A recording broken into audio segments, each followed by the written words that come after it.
I'm Amy Cherry. This local news is a service of Flagler County's Toyota dealer, Beaver Toyota, here to wow ya. A prominent developer is accused of drugging 2 women and sexually assaulting one of them in his Beverly Beach home. Flagler County deputies arrested 72-year-old Larry Cavallero Friday at his business in Winter Park on a charge of sexual battery. Deputies say the alleged assault happened in December of 2017. The women told police the last thing they remember was Cavallero pouring them a drink. One of them says she then woke up to him sexually assaulting her. The victim's husband says he found the 2 in bed. When speaking to deputies, Cavallero denied having any sexual contact with the woman. Cavallero, who sold land to Deltona for a new fire station at a high price tag, remains behind bars at the Orange County Jail. He's awaiting transfer to the jail in Bunnell. This portion of Flagler's Morning News brought to you by the Daytona Beach International Airport, Delta Airlines nonstop to Atlanta, and now nonstop service to New York City via American Airlines.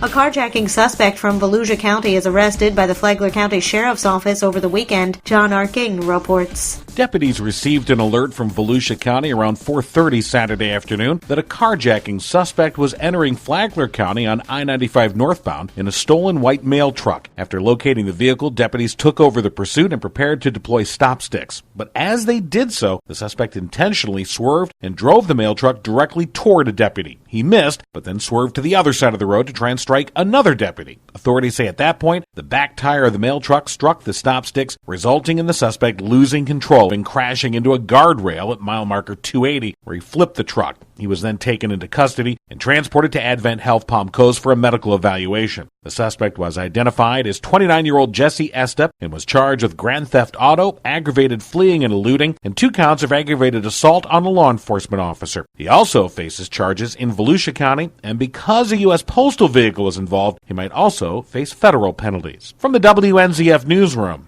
I'm John R. King.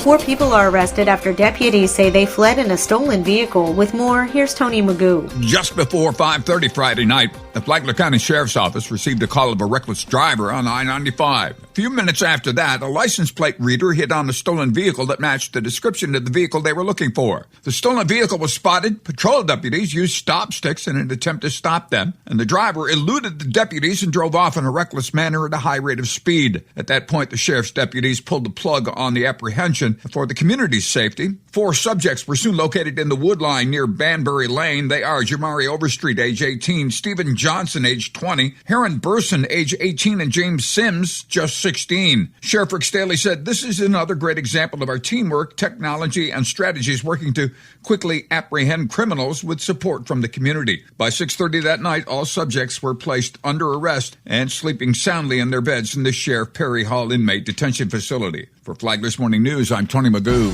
There's a lot of unsexy things going on with county government. From tackling the controversial proposed expansion of Captain's Barbecue to finding a new home for the Flagler County Sheriff's Office, County Administrator Jerry Cameron has been at the forefront. Flagler County Commissioner Donald O'Brien says Cameron has shown his expertise in those high-profile situations and in other lesser-known situations as well. He settled things down and brought a different perspective to a lot of what's going on in our county. He's someone that wants to work together with everybody else. He's a listener and he's a conciliator. And so I think that's going to make a big difference. O'Brien points to a succession plan that's in the works. He's undertaken a process where we're now identifying talent within our own ranks. And we're working to try to develop those folks through management training and classes and things like that. Those are things that were never done before. Again, not very sexy, but necessary when you have a large organization. He says the county is also working to plan for growth and the expansion of fire services that will come with it.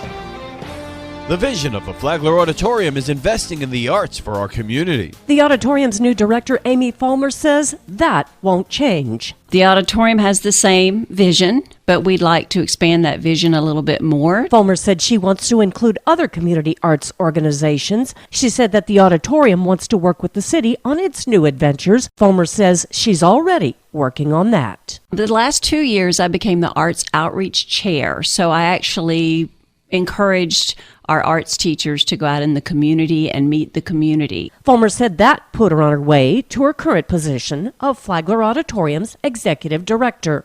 The full interview can be heard at the Free for All Friday podcast, available on the Flagler Radio app. Download the Flagler Radio app today. Tomorrow, Fulmer talks about priority number 1. From the WNCF Newsroom, I'm Deb Albertson. And now you're up to date on Flagler's Morning News. I'm Amy Cherry.